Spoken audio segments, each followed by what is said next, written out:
అగస్త్య మహర్షి దక్షిణ దేశానికి వచ్చారు. వింధ్యపర్వతం గర్వంతో పెరిగిపోతే సూర్యుని యొక్క కాంతి భూమి మీద పడకుండా అడ్డగిస్తే వింధ్యుని యొక్క గర్వం అడిచి వింధ్యపర్వతాన్ని వంచడం కోసమని అగస్త్యుడు బయలుదేరి వస్తుంటే అంతటి వింధ్యపర్వతము వంగి నమస్కారం చేసింది. పెద్దవాణ్ణి అయిపోయాను, మళ్ళీ అస్తమానం నువ్వు పైకి లేచిపోతూ ఉండడం, నేను వస్తూ ఉండడం, నువ్వు వంగుతూ ఉండడం ఎందుకు? నేను దక్షిణ దేశానికి వెడుతున్నాను, మళ్ళీ దాటి ఉత్తర దేశం వచ్చే వరకు ఇలా ఉండన్నాడు ఆయన. అది అలాగే వంగి ఉండిపోయింది. అగస్త్యుడు రాడు, వింధ్యపర్వతం లేవదు. ఆయన దక్షిణ దిక్కుగా వచ్చి చిట్ట చివర ఆ కేరళ రాష్ట్రంలోకి కర్ణాటక రాష్ట్రంలోకి ప్రవేశించినటువంటి సమయంలో ఆయన ఇడుంబన్ అనబడేటటువంటి ఒక శిష్యుణ్ణి కూడా తన వెంట తీసుకెళ్లారు. విచిత్రం ఏమిటంటే ఆయన ఒక రాక్షసుడు. ఆయన శివగిరి, సత్యగిరి అని రెండు కొండలను చూశాడు. చూసి ఆయనకి ఏ ఆలోచన వచ్చిందో ఈ రెండు కొండల్ని బ్రహ్మలోకానికి తీసుకెళ్ళాలి. ఒరే కావడి పట్టుకొచ్చి రెండు వైపులా ఉన్న తట్టల్లో రెండు కొండలు పట్టుకుని నాతో రా అన్నాడు. ఆ రాక్షసుడు రెండు కొండలు కలిపి రెండు తట్టల్లోనూ పెట్టుకుని అగస్త్య మహర్షి వెనకాతల కావడి పట్టుకుని బయలుదేరాడు. తిన్నగా వాళ్ళు పళని క్షేత్రం దగ్గరికి వచ్చారు. తీరా పళని క్షేత్రం దగ్గరికి వచ్చేటప్పటికి ఆ రెండు కొండల్ని అక్కడ దింపాడు.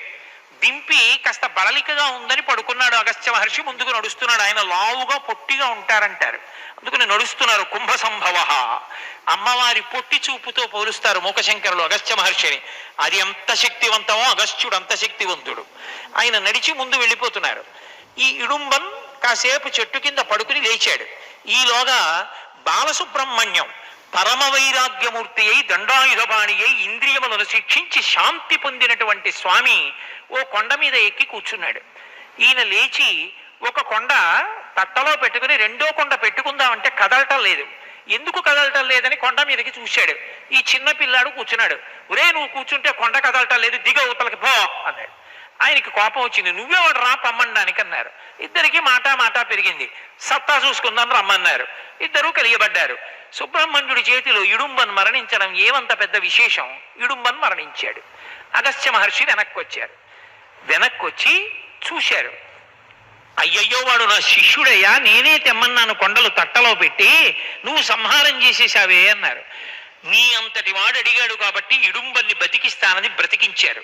అగస్త్య మహర్షి సుబ్రహ్మణ్యుడు కలిసి ఒక నిర్ణయం చేశారు. ఈ పళని క్షేత్రానికి ఎవరైనా దర్శనానికి వస్తే ముందు ఇదిగో ఇక్కడ ఇడుంబన్ దేవాలయం ఉంటుంది, ఈయన్ని దర్శనం చేసిన తరువాత పళని సుబ్రహ్మణ్య దర్శనానికి వెళ్ళాలి.